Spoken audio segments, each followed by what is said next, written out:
क्या मस्जिद में जय श्री राम का नारा लगेगा?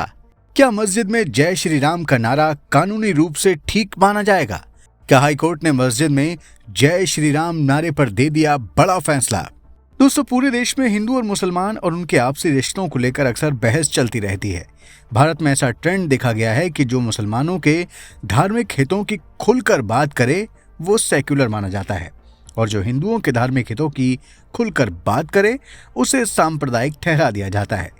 कई एक्सपर्ट्स का मानना है कि इसी आधार पर Congress, Samajwadi party, RJD, DMK, Sharad Pawar की एनसीपी, उद्धव ठाकरे की शिवसेना और वामपंथी दल अपने आप को सेक्युलर पार्टियां कहते हैं, और बीजेपी और शिंदे गुट की शिवसेना जैसी पार्टियों को सांप्रदायिक ठहरा देते हैं।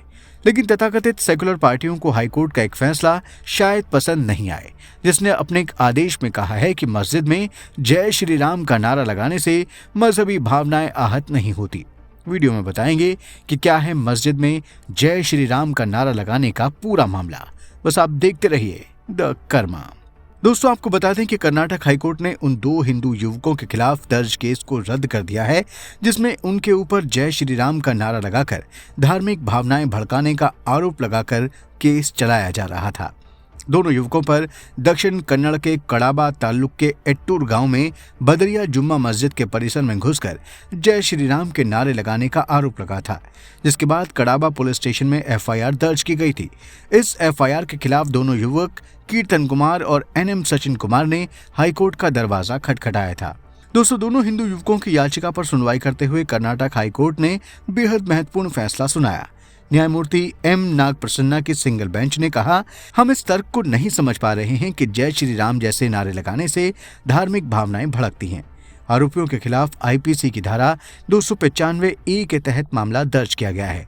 आईपीसी की धारा 295A किसी भी वर्ग की धार्मिक भावनाओं को जानबूझकर या दुर्भावनापूर्ण तरीके से भड़काने के किसी भी कृत्य से संबंधित है।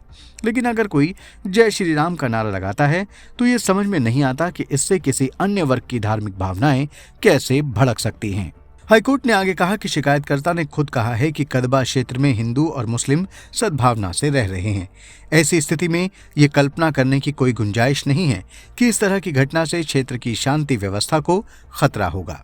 कोर्ट ने यह भी कहा कि आरोपियों के खिलाफ शरारत, समाज में दरार पैदा करने, अवैध रूप से प्रवेश करने और धमकी देने के आरोप भी लगाए गए हैं, जबकि पूरी शिकायत और वकीलों की दलीलों और मामले के रिकॉर्ड को देखने से ऐसे आरोपों का कोई सबूत नहीं मिलता है। ऐसे मामले में आरोपियों के खिलाफ केस को जारी रखना कानून का दुरुपयोग होगा।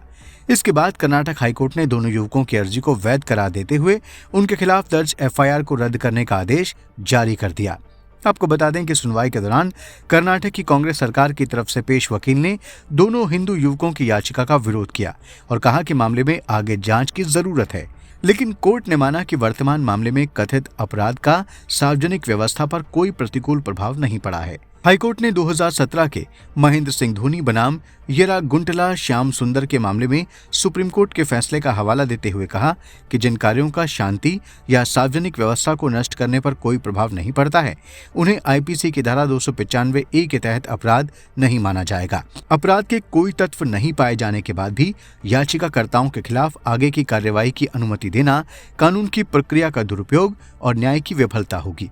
दोस्तों, हाईकोर्ट ने कर्नाटक की कांग्रेस सरकार की उस मंशा पर भी पानी फेर दिया जिसमें दोनों हिंदू युवकों के खिलाफ आगे की जांच की मांग की गई थी। लेकिन सूत्रों से ऐसी खबरें आ रही हैं कि एक खास वर्ग के दबाव में कर्नाटक की कांग्रेस सरकार हाईकोर्ट के आदेश को चुनौती दे सकती है। फिलहाल अभी कोई याचिका नहीं डाली गई है। दोस्तों, कर्नाटक में मस्जिद के अंदर जय श्री राम का नारा लगाने के मामले को लेकर आप क्या सोचते हैं? कमेंट बॉक्स में जरूर लिखें। वीडियो को लाइक और शेयर करें, चैनल को सब्सक्राइब करें और नोटिफिकेशन के लिए बेल आइकन दबाना बिल्कुल ना भूलें।